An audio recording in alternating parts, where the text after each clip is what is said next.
see. Let's get a 10-minute game going. A little bit shorter, a little bit crunch for time today. We got the white pieces. Playing the queen's gambit once again. d4, d5, c4, queen's gambit denied. So we get our knight out. Our opponent will attempt to develop, and then at the very last second, perhaps taking on c4. So we'll keep an eye out for that. In the meantime, I'll just get my pieces out. We'll get castled. Easy peasy. Nothing too wild. h6, sort of a strange, not a strange waiting move, but they have all these other pieces that need developing. Ooh, interesting. c6. So they've got sort of like a Caro-Kann defensive structure going on. Maybe more of a French. Well, neither really, because with the Caro-Kann, you and your light squared bishop developed outside of the pawn chain, which is a large part of the advantage of the Caro-Kann, and they haven't accomplished that here. So they haven't done that. Let's see what we can do. The way to attack a Caro-Kann is usually like a kingside pawn storm, so you'd see like g4, f4, h4.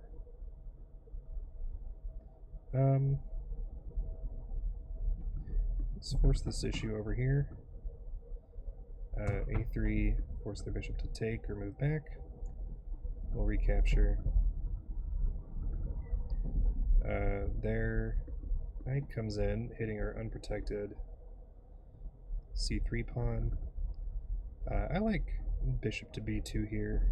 Well, these aren't going to clear out anytime soon, so maybe that's not the best idea, but just in the interest of time, in the interest of playing an exciting game. There we go. Now our bishop is staring down this very nice diagonal, so if we can clear out some of these pawns, I think we'll have a very promising attack, which I'm looking forward to. Maybe we push here. Open up the center a little bit. Get these diagonals working in our favor. And honestly, if we can get queen somehow to d4, then we have a very powerful checkmating threat here on g7. Yeah, as I mentioned, ladies and gentlemen, we are now at capacity downstairs. Please wait at the top of the stairs if you're coming down here until you see somebody walk up the stairs. If two people come up, two can come down. Brief announcement break. Let's continue moving. I don't see a way to move our d4 pawn. Well, if we take here, I think they're likely to take back. If they take back with their knight or their queen, I think that's advantageous for us because those pieces are more likely to move than a pawn. Wonderful. Oh, you love to see it. And so let's figure out what we can do now. So if we move our queen up here, threatening to dislodge both these knights, is there a better way to accomplish that? Move our bishop out to f3, hitting both of those knights. I think that's a nice option. And to prepare that, we can move our knight out to e5. There we go. And that's sort of a nice advanced outpost for the knight. Let's see what our opponent cooks up in the meantime. Here we go. A fork hitting our queen and our bishop. We can move something out of the way. Is their knight threatening any to move to like a more advanced outpost or a more dangerous outpost? I don't think so. I don't think so. So I'm just going to move our queen out of the way.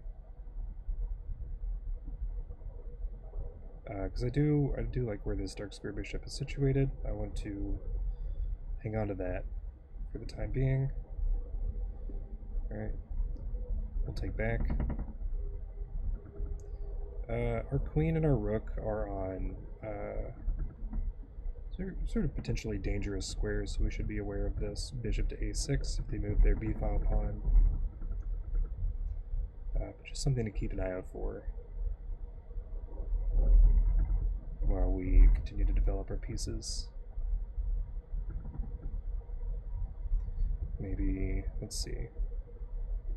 I think pushing our d-pawn just blunders the pawn right now, so I don't want to do that immediately. Okay, and they are preparing. They spotted this juicy diagonal over which to attack our pieces. They do need to reinforce it somehow. We could simply move our pawn to a4 to prevent that nonsense, which I would prefer to avoid.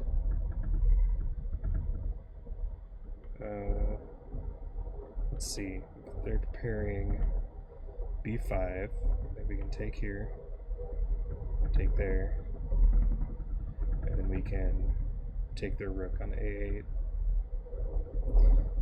Maybe preparing an attack that way.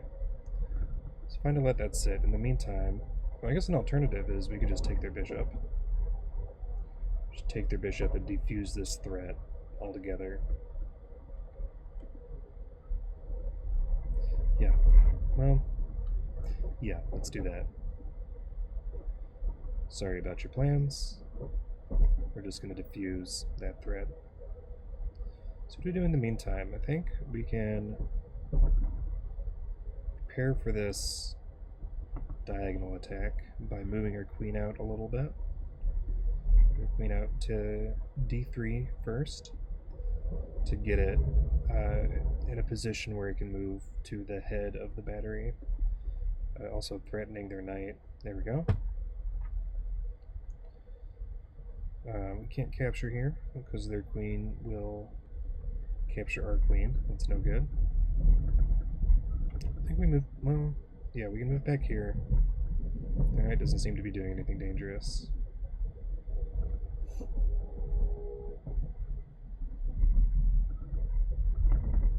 They have to move their knight. We can push our pawn forward. Well, shucks.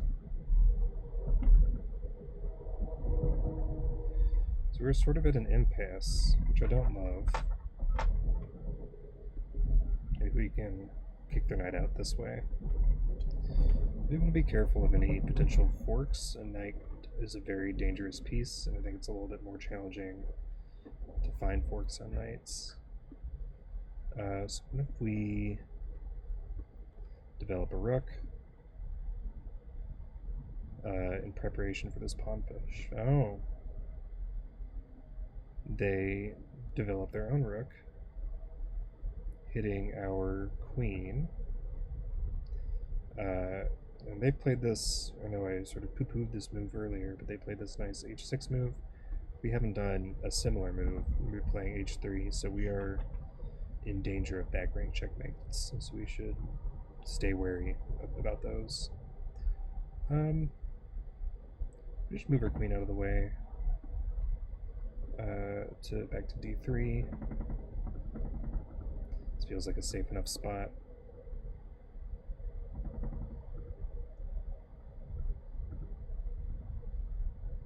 We don't really have attacking prospects quite yet.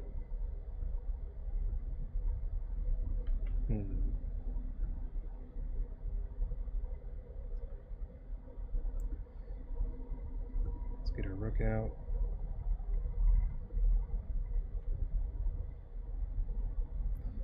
Trade of rooks.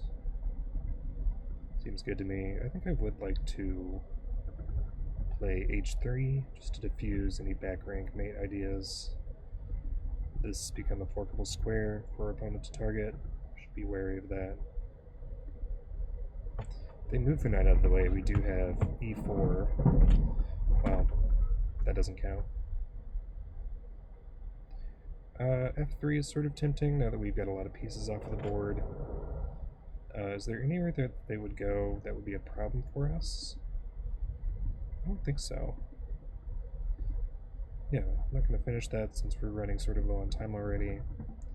Let's play f3, start to push some pawns, push their pieces off of our side of the board, where I do not want them.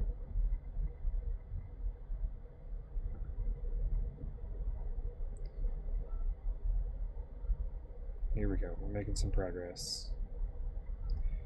The queen moves. I don't know if they have any... I don't think they have any real attacks, given the way our pawns are set up here. So what if we push them further back with e5, perhaps? Does that might trap the knight, or at least move it into a very sort of unsound location. Yeah, I like that idea.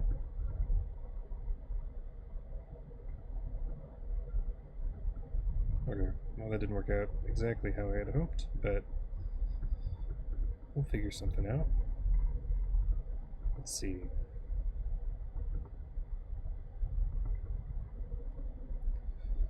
Let's sort of ping their rook, hoping that they just ignore this so we can win the exchange. That doesn't happen.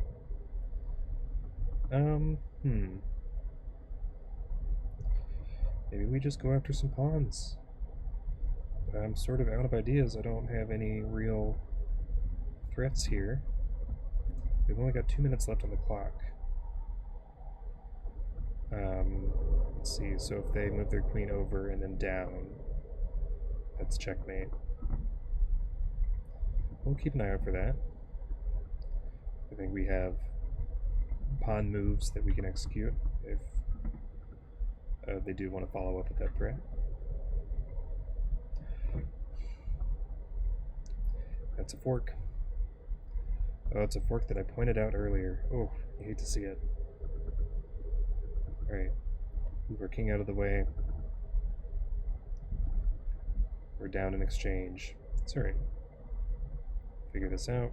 They take another pawn. Let's move... Let's see.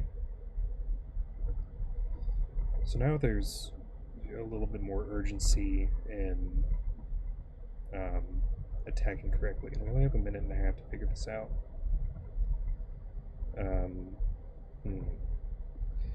Let's take a pawn. We do have a number of advanced passers, which I think is very nice. We just need to figure out how to take advantage of that.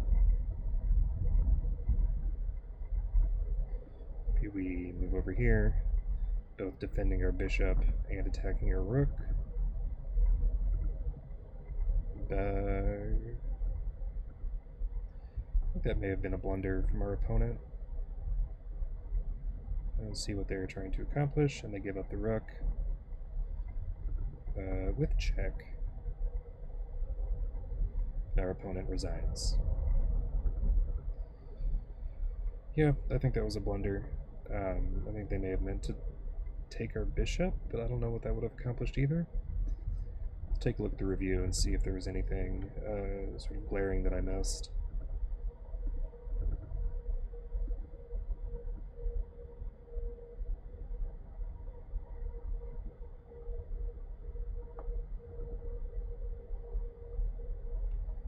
Taking a little bit to load. Things are running a little bit slower today. A little bit more at ease.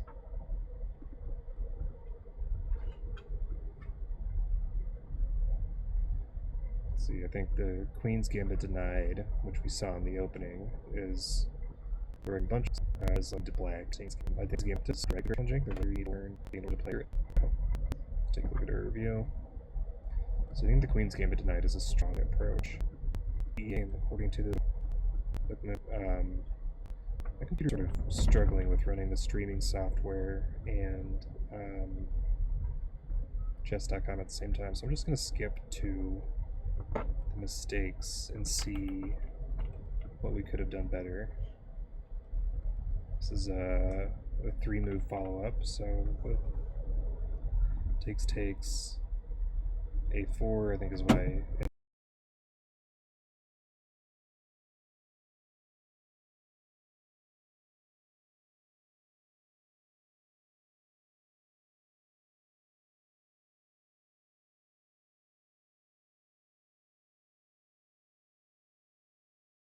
ended up playing eventually.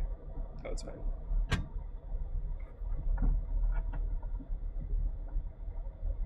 Two.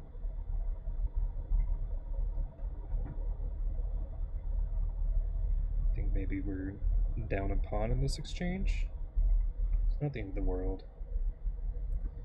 There we go. Knight to c5 is a mistake. Should I have taken here?